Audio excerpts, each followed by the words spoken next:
So hello guys, now even though 2024 already ख़त्म हो चुका है। कुछ ऐसे शोज़ हैं जो फॉल सीज़न पिछले साल शुरू हुए थे और स्टिल ऑन गोइंग हमें देखने को मिल रहे थे अप अंटिल रिसेंटली।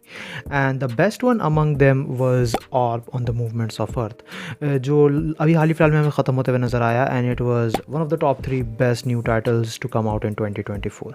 और सिंस अभी कंप्लीट हो चुका है तो इसके ऊपर अपन प्रॉपरली बात कर सकते हैं। तो आज के इस वीडियो में मैं ऑर्ब ऑन द मूवमेंट्स ऑफ अर्थ से रिलेटेड अपना स्पॉइलर फ्री रिव्यू तुमके साथ शेयर करूंगा कि मुझे ये शो कैसा लगा और क्यों तुम्हें ये शो डेफिनेटली मिस नहीं करना चाहिए।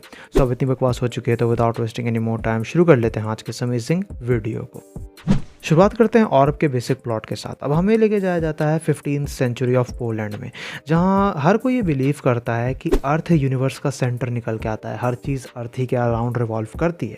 And if anyone tries to defy this man made truth in the name of religion, तो जो चर्च रहते हैं, वो जो चर्च के इंडिविजुअल्स होते हैं, वो बेसिकली उन पर्टिकुलर ह्यूमंस को, उन पर्टिकुलर लोगों को डेथ पेनल्टी देते हैं। They will be tortured and they will be burned alive. तो वो चीज़ काफ़ी इनसे निकल के आती है। अब इसी स्टोरी में हम फॉलो करते हैं मल्टीपल इंडिविजुअल्स को, मल्टीपल एस्ट्रोनॉमर्स को, मल्टीपल लोगों को जो कह सकते हो कि इस थ्योरी को गलत प्रूव करना चाहते हैं, जो हमें बताना चाहते हैं कि किस तरीके से एक्चुअली में अर्थ यूनिवर्स का सेंटर निकल के नहीं आता है, बल्कि अर्थ खुद सन के अराउंड रिवॉल्व कर रहा है, making the entire story of ऑर्ब revolving around heliocentrism.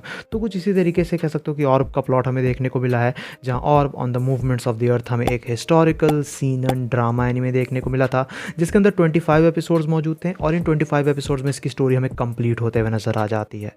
Now this show was mind blowing। मैंने ऑलरेडी ऑर्ब को बहुत ही ज़्यादा प्रेस किया था in my top 10 best anime shows of 2024 वाली वीडियो में, जिस वीडियो को अगर तुमने चेकआउट नहीं किया है तो उसे तुम चेकआउट कर सकते हो, ताकि तुम्हें पता चल सके कि मैंने वहाँ ऑर्ब के बारे में ऑलरेडी क्या क्या चीज़ें बताई थी और क्यों मैंने जो है कह सकते हो कि इसे इतना हाई अप कर रखा था रैंकिंग में। And I love it even more now, जब इसका कह सकते हो कि सारा एपिसोड्स हमें देखने को मिल चुके हैं, जब ये शो हमें ख़त्म होते हुए नज़र आ चुका है। तो मैं यहाँ पर ट्राई करूँगा कि इस वीडियो में मैं उन सभी चीज़ों को रिपीट ना करूँ जो मैंने ऑलरेडी वहाँ प्रीवियस वीडियो में जो है इस शो से रिलेटेड बताई थी।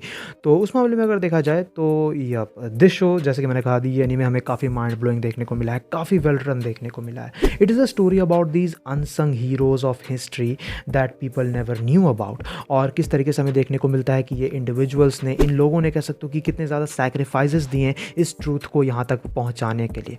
हमने देखने को मिलता है कि किस तरीके से यहाँ पे स्टोरी के अंदर कोई एक मेन प्रोटैगनिस्ट निकल के नहीं आता है। जो कह सकते हो कि मेन स्टोरी है वो हेलियोसेंट्रिज्म के थ्योरी के अराउंड रिवॉल्व करती है, और हमें कह सकते हो कि डिफरेंट जनरेशंस ऑफ कैरेक्टर्स देखने को मिलते हैं, डिफरेंट डेकेड्स में हम लोग ट्रैवल करते हैं, और हमें देखने को मिलता है कि किस तरीके से कई सारे नए लोग आते हैं जो इस पर्टिकुलर थ्योरी के लिए किसी भी हद तक जा सकते हैं, इस थ्योरी को सही साबित करने के लिए किसी भी हद तक जा सकते हैं। So if you are someone who is even slightly interested in astronomy, then this is going to be one of the best anime shows you will ever watch. Now Orb हमें एक काफ़ी डायलॉग हेवी शो देखने को मिला है, जहाँ most of the episodes में हमें दो कैरेक्टर्स, मल्टीपल कैरेक्टर्स सिंपली एक दूसरे से आर्ग्यू करते हुए नज़र आते हैं या कॉन्वर्जेशन करते हुए नज़र आते हैं about this theory, about religion, about truth and belief. और वही चीज़ कह सकते हो कि इसे बहुत ही ज़्यादा इंटरेस्टिंग बना देती है, क्योंकि यहाँ पे हमें देखने को मिलता है कि किस तरीके से इन्हीं सब चीज़ों के साथ साथ, क्योंकि ऑर्ब एक हिस्टोरिकल ड्रामा निकल के आता है, तो यहाँ पे हमें बहुत ही ज़्यादा टेंशन भी देखने को मिला है, which will remind you a lot of Vinland Saga as well. उससे तुम्हें काफ़ी सारी सिमिलर वाइब यहाँ देखने को मिल जाएगी, स्पेशली राइटिंग के मामले में। और इसी बेसिस से अगर देखा जाए ना, तो इन कॉन्वर्जेशंस और इन डायलॉग हेवी एपिसोड्स को इंटरेस्टिंग बनाने का काम करता है इस शो का म्यूज़िक, जहाँ ऑर्ब का जो म्यूज़िक हमें देखने को मिला है ना, वो टॉप टियर निकल के आता है। इसकी म्यूज़िकल क्वालिटीज़ शानदार थी। इसका जो ओपनिंग सॉन्ग है वो हमें one of the best opening from last years में से एक देखने को मिला था। और जैसे जैसे हम स्टोरी में आगे प्रोग्रेस करते हैं, हमें नए कैरेक्टर से इंट्रोड्यूस कराया जाता है और हमें ओपनिंग सॉन्ग में डिफरेंट चेंजेस देखने को मिलते हैं, वो भी मुझे काफ़ी ज़्यादा ब्रिलियंट लगा। नाउ कैरेक्टर्स को मैंने मेंशन किया ही, तो कैरेक्टर्स के ऊपर भी आ जाते हैं, क्योंकि ऑब्वियसली ऑर्ब यूँ तो रिवॉल्व करता है इस इंटायर प्लॉट के ऊपर कि हमें किस तरीके से देखने को मिलता है कि लोग हेलियोसेंट्रिज्म को एक्सेप्ट करेंगे या नहीं। लेकिन ये जो कैरेक्टर्स है ना, यही इस स्टोरी को इतना ज़्यादा इंटरेस्टिंग बनाते हैं, क्योंकि यहाँ पे हर एक सिंगल कैरेक्टर, हर एक माइनर कैरेक्टर बहुत ही ज़्यादा वेल रिटन तरीके से हमें दिखाया गया है। हर कैरेक्टर काफ़ी ब्रिलियंट है, काफ़ी कम्प्लेक्स निकल के आते हैं ये कैरेक्टर्स। इन कैरेक्टर्स के कह सकते हो कि डिफरेंट आइडियोलॉजीज़ हैं यहाँ पे। इवन दो हर कैरेक्टर कह सकते हो कि हेलियोसेंट्रिज्म पे जो हमारे काइंड ऑफ प्रोटैगनिस्ट निकल के आते हैं, मल्टीपल प्रोटैगनिस्ट निकल के आते हैं, वो हेलियोसेंट्रिज्म पे बिलीव तो करते हैं, बट जिस तरीके से वो इस थ्योरी को परस्यू करते हैं उनके मामले में उनकी आइडियोलॉजीज़ काफ़ी डिफरेंट निकल के आती है। तो यहाँ पे तुम्हें किसी भी तरीके का ओवरलैप देखने को नहीं मिलता है। इन सब के बीच में एक कैरेक्टर निकल के आता है नोवाक, जो हमें काइंड ऑफ एक एंटैगनिस्ट के जैसा देखने को मिला है, and I have to single him out because he was probably the most well written character in the entire show। ये हमें one of the most charming villains in the recent times में से एक देखने को मिला है। जिस तरीके से इस कैरेक्टर का कह सकते हो कि वर्क हमें देखने को मिलता है, जिस तरीके से इस कैरेक्टर की आइडियोलॉजी वर्क करती है, और जब इस कैरेक्टर का कह सकते हो कि हमें एक बहुत ही हेवी मोमेंट देखने को मिलता है, आई थिंक एपिसोड 22 के अराउंड, वो चीज़ बहुत ही ज़्यादा ज़बरदस्त तरीके से हिट करती है। तो कैरेक्टर्स तो भाई लाजवाब निकल के आते हैं इस शो के। और एक ऐसी स्टोरी है जो faith, believe, truth, love, passion, इन सारी चीज़ों के बारे में बात करती है और इन सभी चीज़ों को काफ़ी अच्छे तरीके से शो करती है। इसी के साथ साथ और भी काफ़ी इमोशनल एनीमे भी हमें देखने को मिला है, काफ़ी सारे हार्ड हिटिंग मोमेंट्स मौजूद हैं, कई सारे ऐसे एपिसोड्स निकल के आते हैं जो तुम्हें काफ़ी ज़्यादा हार्ड हिटिंग लगेंगे और तुम्हें काफ़ी ज़्यादा स्ट्रेसफुल भी रखेंगे। वो चीज़ मुझे अगेन इस शो की काफ़ी ज़्यादा पसंद आई। जो पेसिंग है वो काफ़ी परफेक्टली कह सकते हो कि इन सभी चीज़ों के साथ फिट इन हो जाती है। But one of the best parts about it is the full circle ending, जो कह सकते हो कि तुम्हारे माइंड को कंप्लीटली ब्लो अप कर देगी। I know it will be little confusing for a lot of people, and just to clarify myself without spoiling anything, क्योंकि यहाँ पे कह सकते हो कि एक स्पॉइलर फ्री रिव्यू पे अपन नज़र डाल रहे हैं।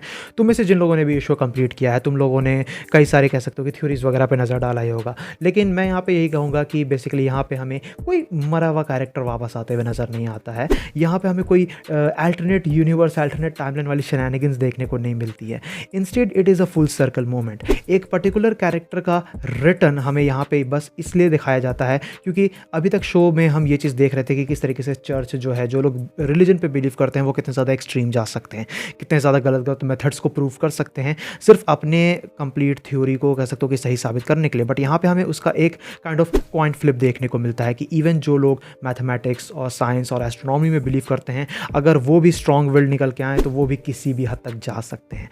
और उसके बाद जो है इन जनरल हमें ये जो मोमेंट देखने को मिलता है ना कि हिस्टोरिकल इवेंट्स में ऐसे कई सारे लोग रहे हैं जिनके बारे में लोगों को कभी भी पता नहीं चला। वो चीज़ डेफिनेटली सैड तो है बट वो बहुत ब्रिलियंट निकल के आती है, बिकॉज इन कैरेक्टर्स को जो हमने फॉलो किया उनसे रिलेटेड एक चीज़ कॉमन थी कि वो अपने बारे में जो है हिस्ट्री में कुछ नहीं छोड़ना चाहते थे, वो हेलियोसेंट्रिज्म को जो है साबित करना चाहते थे, और वही चीज़ इसकी एंडिंग को बहुत ही ज़्यादा ब्यूटीफुल बना देती है। अब देखो इतने सब के बाद तो मैं ये कहूँगा कि और एक टॉप टियर एनीमे है, एक माइंड ब्लोइंग शो निकल के आता है।